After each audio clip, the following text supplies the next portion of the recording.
سلام دوستان، وقتتون بخیر باشه.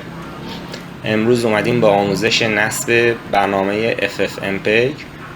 خب خیلی ها در این رابطه میدونن که برنامه FFmpeg برنامه هست برای دکودینگ یا تغییر فیلم یا حتی دانلود از بعضی از سایت هایی که قفل گذاشتن و اجازه دانلود نداریم، مثل فیلیمو یا سایت های دیگه.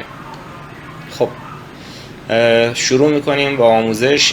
اول از همه این که برنامه FFmpeg رو باید دانلود کنیم که نسخه فولش رو من توی فایل تکستی گذاشتم که باید اونو از گیت هاب دانلود بزنید با حجم 160 مگابایت. خب فایل رو یا داخل تلگراممون آپلود میکنم یا داخل کپشن یوتیوب قرارش میدم که میتونید اونو دانلود کنید و استفاده کنید.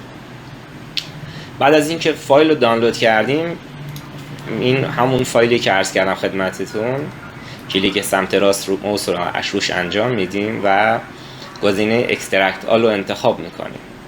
وقتی اکسترکت آلش کردیم یه پوشه به ما میده به نام FFmpeg. خب اینو کپی میکنیم. نگاه بکنید البته که چیز داخلش نیست که بخوام اجراش بکنیم.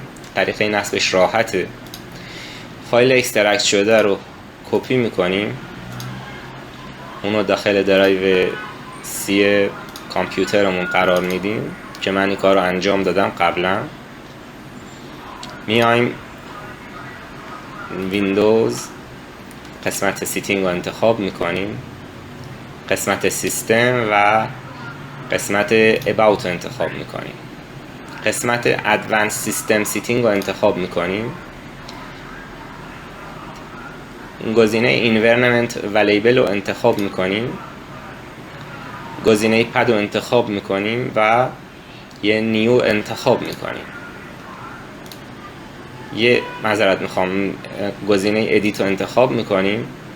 یه نیو رو انتخاب میکنیم و من اینجا نشونتون میدم به چه صورت. میزنیم FFmpeg، اینو انتخاب میکنیم. حالا من قبلا این کار رو انجام دادم، اگه اینجا ملاحظه بکنید هستش دیگه، اینجا ذخیرهش نمیکنم. اینو که نوشتیم FFmpeg، یه گزینه بروز داره، بروز انتخاب میکنیم و آدرس درایو سی کامپیوترمون که برنامه FFmpeg رو داخلش قرار دادیم بهش میدیم و اوکی میکنیم. اوکی که کردیم، اینم اوکی، اینم اوکی و اینم اوکی و اینم اوکی. برنامه FFmpeg ما به همین راحتی نصب شد روی ویندوزمون. البته بهتون بگم که ویندوز 11 و 10 مثل همه، زیاد فرقی نمیکنه. نحوه نصب برنامه FFmpeg هم به همین صورته.